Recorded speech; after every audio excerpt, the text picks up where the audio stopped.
How's that, bro? Sounds good, Mom. Pretty good. Pretty good. Mike's pretty good. nice pretty and good. loud, pretty good. He looks pretty good. His beard looks pretty good. Beard's got to be in check. Pretty good. Check, beard check. Beard assistant.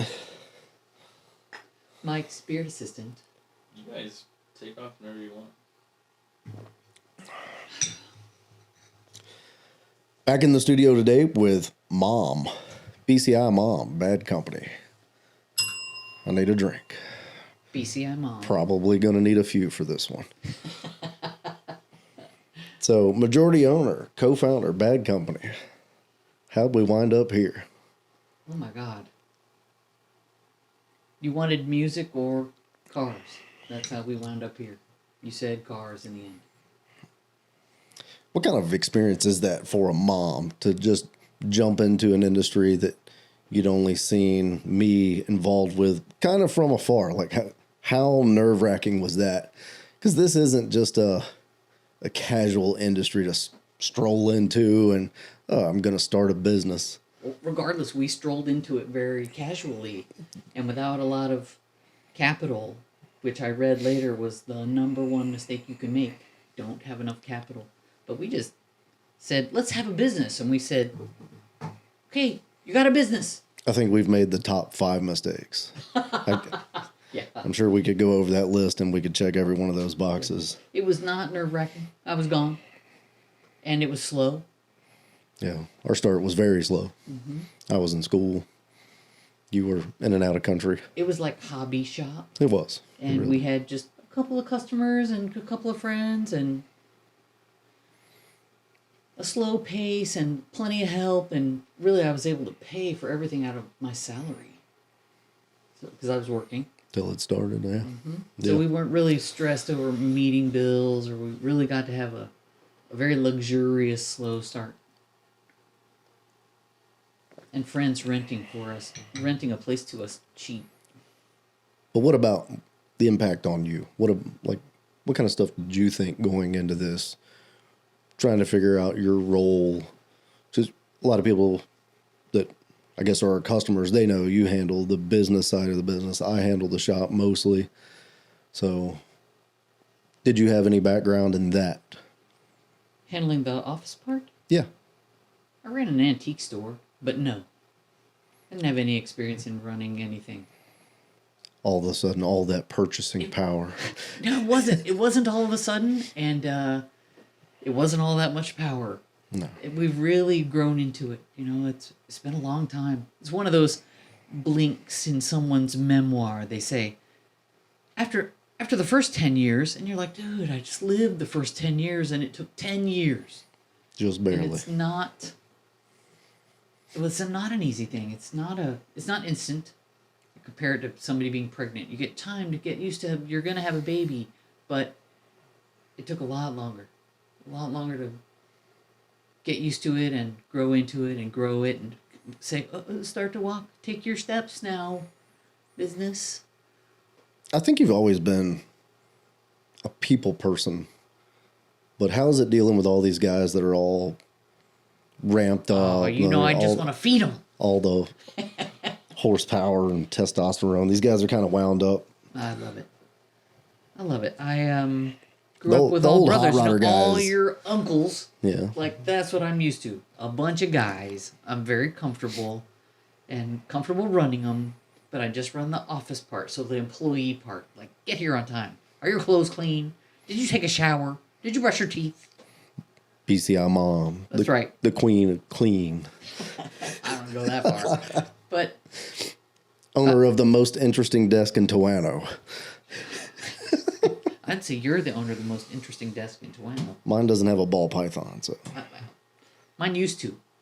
She moved into her new habitat yesterday. Day before yesterday. Yeah, Friday night. That's so nice. 2 years in the making. So I see the kind of older street rod, hot rod guys tend to gravitate towards you.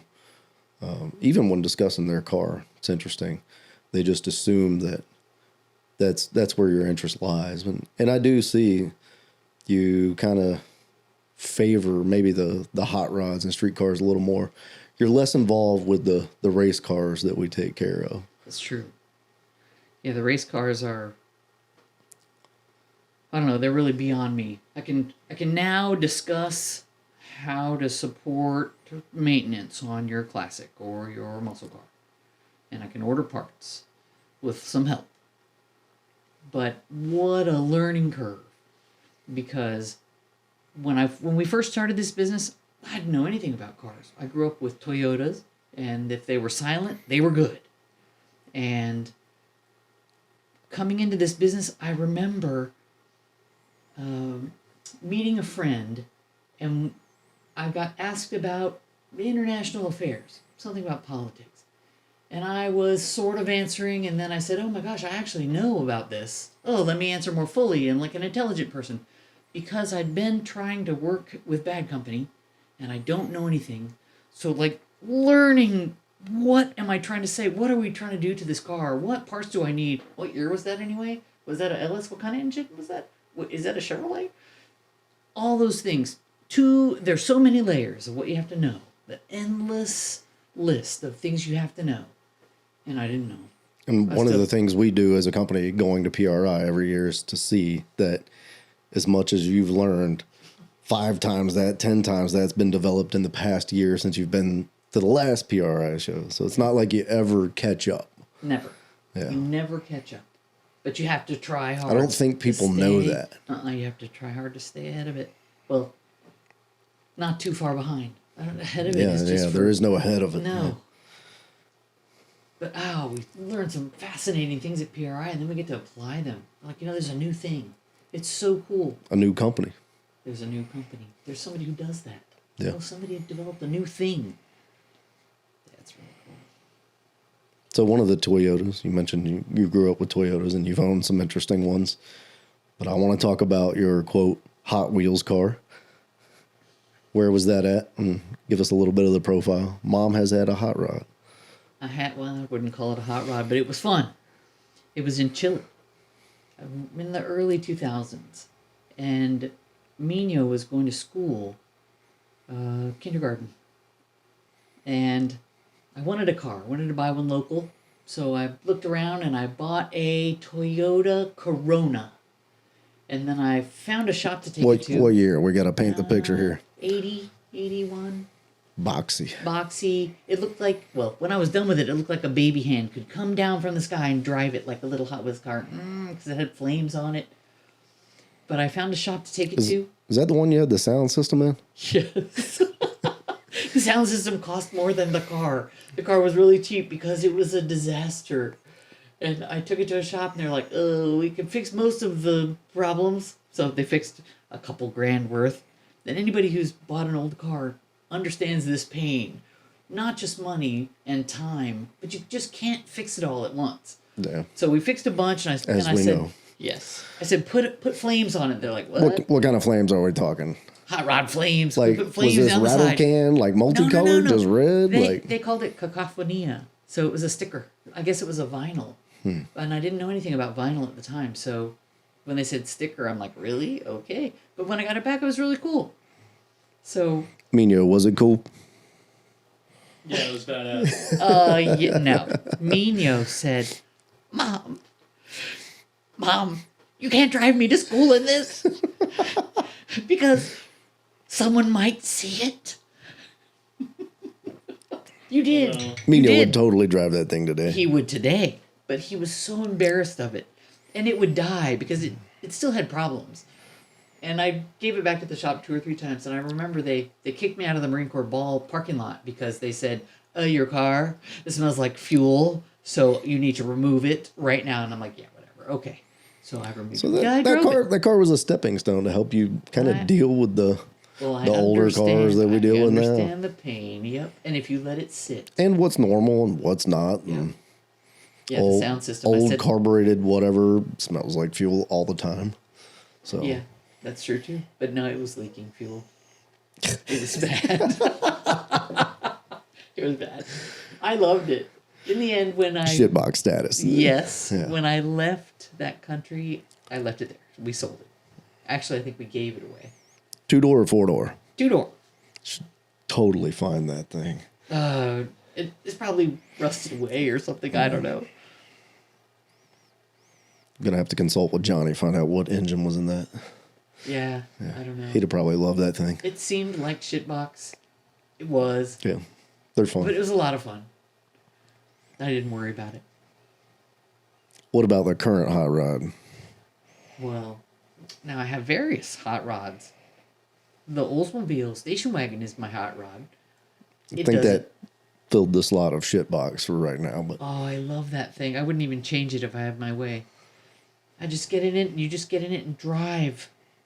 And it just drives. You know, if you step on the gas, it eventually goes. somewhere at some speed. At some speed, a little bit. It used to make noise and not go, but now... 89 Oldsmobile custom cruiser. Metallic black cherry. What's left of it, purple. Matching Steelies. I love that thing. So Everybody thinks it's a hot rod. It's got Mickey Thompson's on it. The valet parking in Florida said, what's under there? I see those Mickey Thompsons. And we said, oh, you know something. Yeah. We said, oh, but it's stock. Bone stock. Thought we was working with something. I have Barry. Barry's my 2001 S10. Poor Barry. Yeah. You can't say Barry without saying poor Barry. Yeah, old reliable shop truck. He is. He became the shop truck, so he's not my hot rod either. I think he's got more street races under his belt than anything else we've owned. He's awesome. Even Mino's been street racing in him. Isn't that so, Mino? Maybe. That No, maybe. time in Mexico when you guys were stationed there, yeah. When did I street race it? All the time when I didn't know about it. It's true. When you would borrow it, you would go race it. Hustling money in Richmond. That's right. It's easy money. It's all good. They'll be like, oh, what's wrong with that? I'm like, I just like pressing the gas down. It rattles. It What rattles. what about some advice for somebody that maybe wants to start their own business? Not necessarily what we do, race cars or hot rods, but I guess it pertained to that also. Well, let me back Wait. up to my Tahoe. Wait, I have to Oh, interrupt okay, you. okay. Because Go back my to hot all right, rod all right. is my twin turbo Chevy Tahoe 2000. She's beautiful. Twin 88s, what are we working with? Whoop, whoop. No, because I said twin 88s, and you said no. I would Fact die. check true. Yes. Yeah, fact check I did true. I did reject the 88s on the stock bottom end 5.3. That's just what I know. You know, it's like, oh, that's what I've heard. Oh, 88. 88. I'll have that. But she's got twin turbos, and all I say is that I'll go get groceries in her really fast. I might be really hungry and need some groceries right away. It's and I'll happened go at the get 'em. car meet, so like we had to make a really quick one. Yeah. Raise some eyebrows. That'd be great. Anyway, I'm looking forward to it. She's in process. She'll be done. Couple Plug it along. months. Plug it along. Hot side's done. Now you're talking about business. Yeah. What would you tell somebody? You know, you talked about the mistakes that we made, so if you could help somebody learn something from that, other than get capital, that's Yeah. but like starting from scratch. I don't know. What would you do? I don't What know would you what my tell 'em to advice do? would be. You know, Mino said, "Mom, I really want to start a photography business," and I said to you, Vomited in your mouth. right? I said, "Oh my God!" I said, "Mike, Not another Mino one. said he wanted a business." I said, "Did I make it look easy?" You must have. So hard, and you don't get to focus on the things you love. Like you don't just the cliche. This is our only hobby. Like Yeah. now it's this. Well, And it's I'll all play we guitar, do. but- So I've been recently trying to break out and go to a family picnic somewhere one day. Or Galleries in anything. Richmond Go to the and- galleries in Richmond. Just anything. Yeah. It's so hard There's to a whole carve, big world out there still. carve any time out. It really takes your dedication, and it takes all your time and all your money, unless you started with plenty of capital or have investors or something. I don't know. But we didn't. I would say start small as possible. The least amount of overhead you can stand at first, and just find out if you really want to do it before you pour all your capital into something maybe is not your passion after all, something you're not going to be able to stick with. But starting off small, I think, was a good route for us. And we started small and slow. yeah, But even after that, people are the Word most got expensive out. part. People are expensive and messy. But no, I would say to somebody, if it's what you love, see if you can maybe partner with somebody who wants to do the business side. Because the business side is it's a whole nother business from your passion.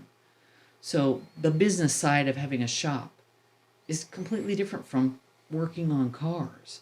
Oh, you got to pay the taxes, and you got to buy insurance, and you need to run your employees and know the law and be protected and be careful and be considerate and lawful is a really big thing. And then some of our guys say, "Oh, it's so nice and laid back," and I think about that. I'm like, "Oh, are we laid back? Is that bad? Is that good? Is it something that we can sustain?" I don't know, and I'm the person who thinks about that. Work's not supposed to be awful, and the people you work for, you're not supposed to hate them. So, I don't know. Right. We try to develop those relationships. So, I think it's fair. Something else you do, I'm sure people are aware of, but lots of community involvement. You want to talk about any of those?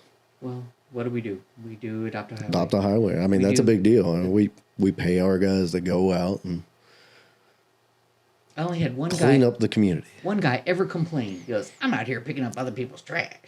And I'm like, actually, you're picking up your own trash because I know you throw things out your window. So Yeah. So that's interesting. I asked one of our other guys, "Do you like it?" He goes, "It's not my favorite thing, but I think it's so important." And things like voting. Go vote. So we try to support community Mom's and heavily civic. involved with the voting board and whatever. And Yeah. Yep, I love it. Get your vote also out. somehow tied to the business because they always wind up talking cars with her. They find out who she is and they want to tell them about their dad's old Mustang or whatever project. And Yep. so it always comes back around to cars one way or another. Right? It's unusual that they get to talk to a woman about cars. Yeah.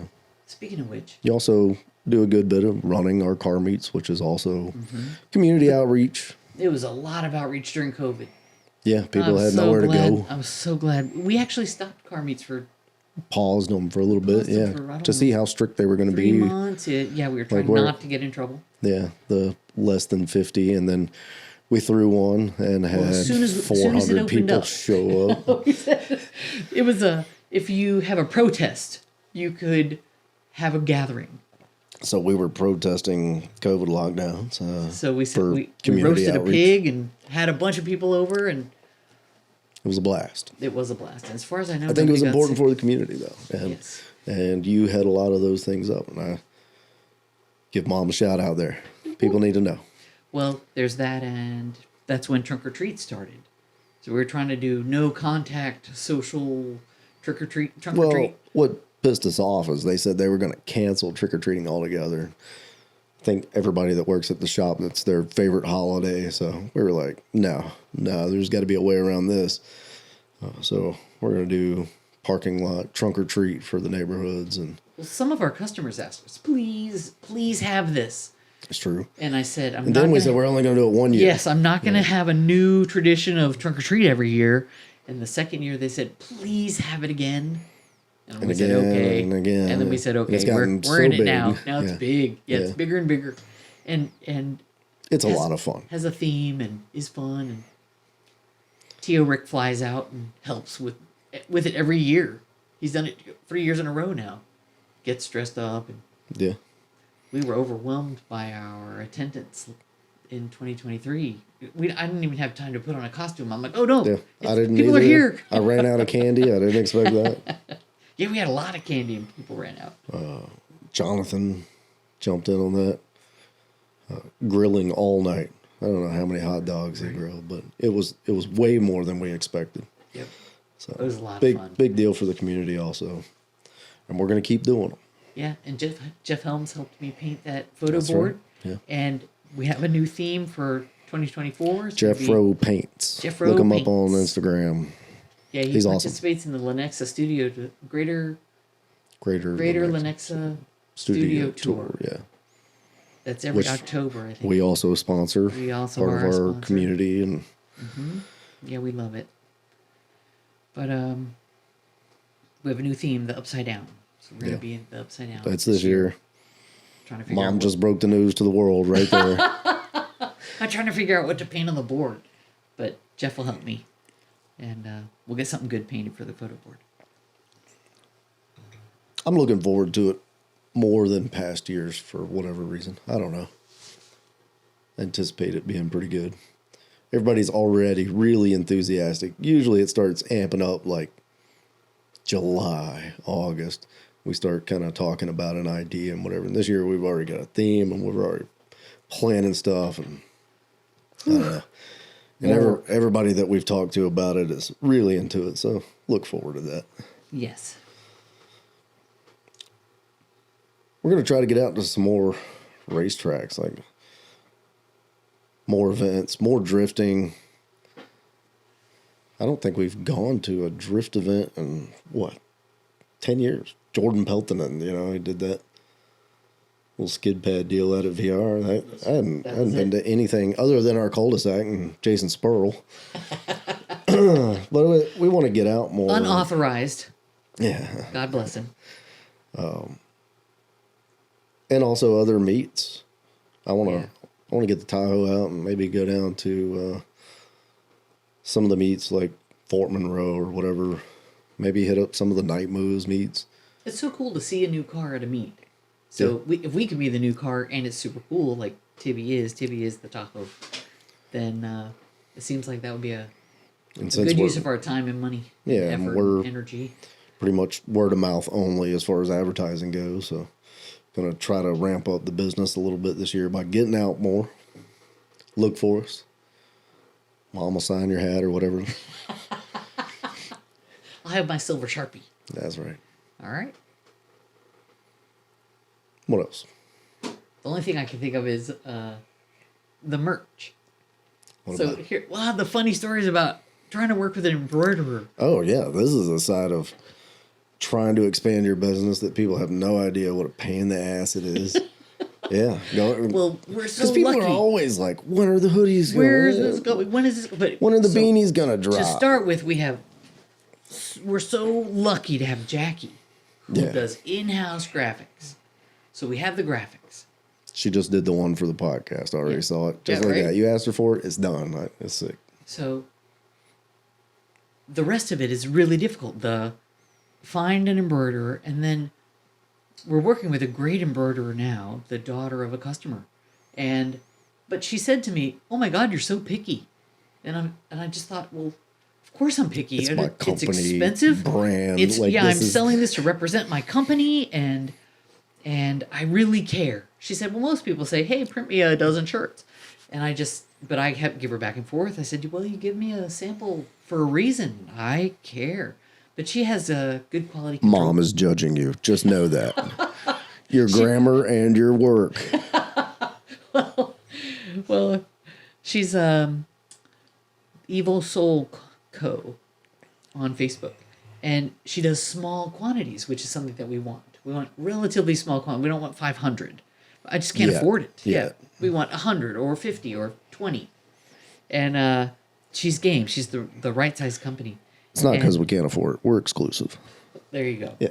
Well, she has good quality control internal. So she sent me a couple of samples, and she goes, "This I didn't like it, so I redid it like this." And we like, "Oh yeah, that's a lot better." But some things they just don't translate to somebody, and we're trying to produce the beanies that have gears in the head. People that are not gearheads don't understand. Yeah. What is gearhead? Yeah. So how do you depict gearhead? right. So her last effort was great. It needed to be bigger, and she can't do it bigger. She can't make a bigger image. Her equipment won't let her do that. So there's the drawback of working with a small company. But we're a small company, so we're like, hey, we'll work with you anyway. So keep we the do hats. try to support other Keep small the hats. businesses. So she embroiders our ball caps, and a different company does our T-shirts and hoodies because they can do a huge image on the back. We want that big. We get an 18-inch image on the back. So that's Ink Brigade, and then we have another company that's hopefully Cap America is going to embroider our beanies. Hopefully. We'll see. I don't know. That's coming. And then Evo Soul Ginger Night also does our vapor bums. That you hit red then? Yeah, I bet. Well, it's because you hate that name. It's just... I said it just bums the vapors out of the catch can. Out of the catch can. And filter. other fluid reservoirs. Any other fluid reservoir, you slip it. It's a wristband that has our logo on it. And you slip it over there, and or you can wear them to the gym like me, so you can get your whole sweating to the oldies vibe on. Anyway, vapor bums. Get them while you can. Jeez. I don't know. That made me blush too, because I'm like, man, I know you hate that name. It's just funny now. I don't know. I'm like, I insist. Of course you do. What about a dream car? My dream car? Let's Oh hear my Mom's. gosh. Let's hear Mom's dream car. No, I love them all. And maybe Roxy was my dream car. Roxy is a 60. Well, she's a 69 Lincoln Mark III. Yep, Continental. Yep, Continental. Two-door, big block. Two-door, big. It's a She's got 545. a red interior that I think is stock, and black paint. It's just beautiful. So I love those big cars. But we also had a older Victoria. You did the wiring on it, and it was big, roomy, low to the ground. So I'm like, yeah, I'm getting Them older. old flat floorboard cars. Right? Yeah. Yeah. So it drove like a sewing machine. Again, it was quiet, so I'm just going to revert to my roots. And it had a big steering wheel, and I got in it, and it just drove just drove down the road. And I thought, man, I could just, as long as I don't really need to go anywhere, because I don't know anything about the car. Like, would it take me to California? I don't know. Absolutely. Well, if it would, then even better. But I thought I could go from the house and go get groceries. Giant trunk. I love that car. What about a Riviera? My grandmother had Rivieras, and it was the boat tail style. And you found me two. That's why you know. You found me two Rivieras, and we couldn't save them. And they were underneath the vinyl tops, there was nothing. There was nothing. And we were looking at what is the solution. Can we just cut off the top and replace it with another top? We thought about making one a speedster, which that may happen one day. That'd be really cool. But I let them go. I said those projects, their time isn't going to come soon enough to save them. No. So we didn't I have. sold those, and but I got the engines. I think I sold the engines. Did we drop an engine in anything? Wound up selling with that guy. He was restoring a Riviera up in New he was York. So happy. Yeah. Long Island or something, yeah. Fabulous engines. Drove through the night. I still look at them. 455 HOs. I still look at Rivieras, boat tail Rivieras, and I want one. But later, So, or never. So what car from 1966, what would it be? Oh my gosh. I don't know. Maybe a Nova. We have one in the shop. You have to look at that one all the They're time. square. I like how square they are. Yeah. They're a little bit But the small. Nova's not big, yeah. Yeah, they're a little bit small. I got in the...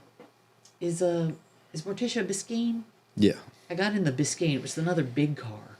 So that's a 66. That's, yeah. And I couldn't fit behind the steering wheel. I'm like, I got in there and my belly hit the steering wheel. And I said, oh my God, I'm too fat to drive this giant car. And I thought it was so funny. Because you think, oh, this giant car, you'd have tons of room. No. Yeah. I know that we have adjusted people's older cars, those big cars, the seat rails, so that you can push back, so you can have more space between yourself, your belly, and your steering wheel. And I didn't really think it would apply to me, but yes, it did. All right, honey. We'll wrap that up. Thanks for having me on the podcast. What a pleasure. I hope I was a little bit interesting. Got some good laughs out of you. I'm sure everybody will. All right. Well, I'll see you in a minute.